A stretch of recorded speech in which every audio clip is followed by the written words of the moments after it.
Barnoota barnoota hoggayyuu barnoota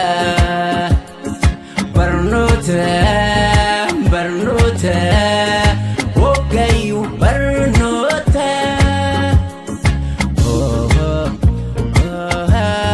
barnoota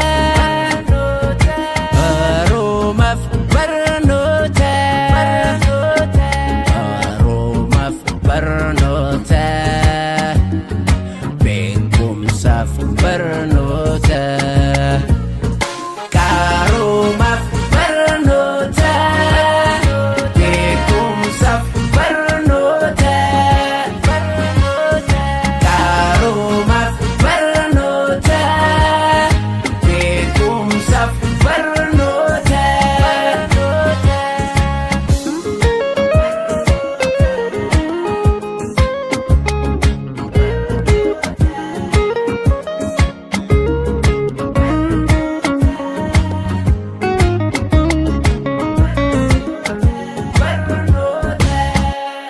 Abbaa sammuu akka mo'atu sammuu dhaloota akka gabbatu dhalli namaa barnoota haa baratu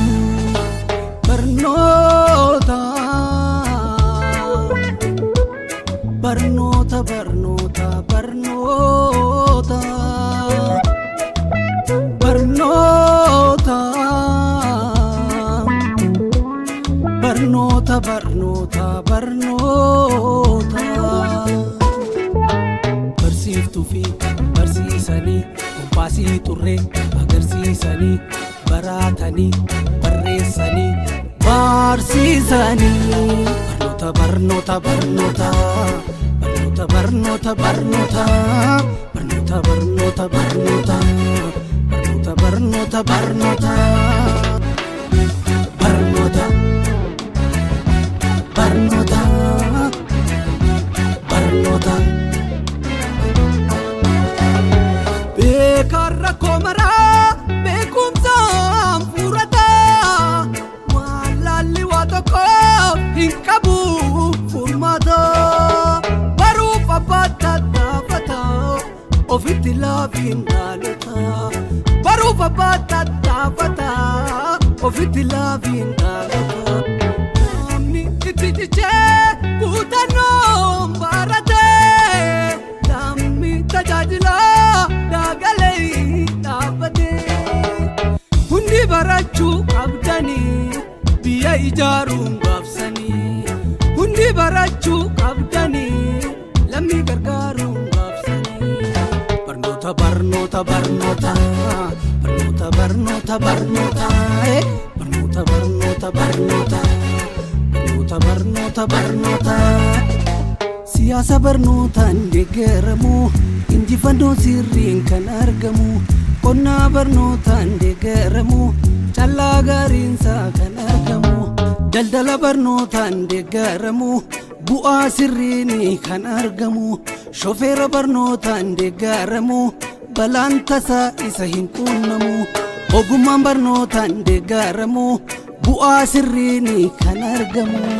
baradhaa barnoota barnoota baradhaa barnoota barnoota baradhaa barnoota barnoota baradhaa barnoota barnoota baradhaa barnoota barnoota baradhaa barnoota barnoota baradhaa barnoota barnoota baradhaa barnoota barnoota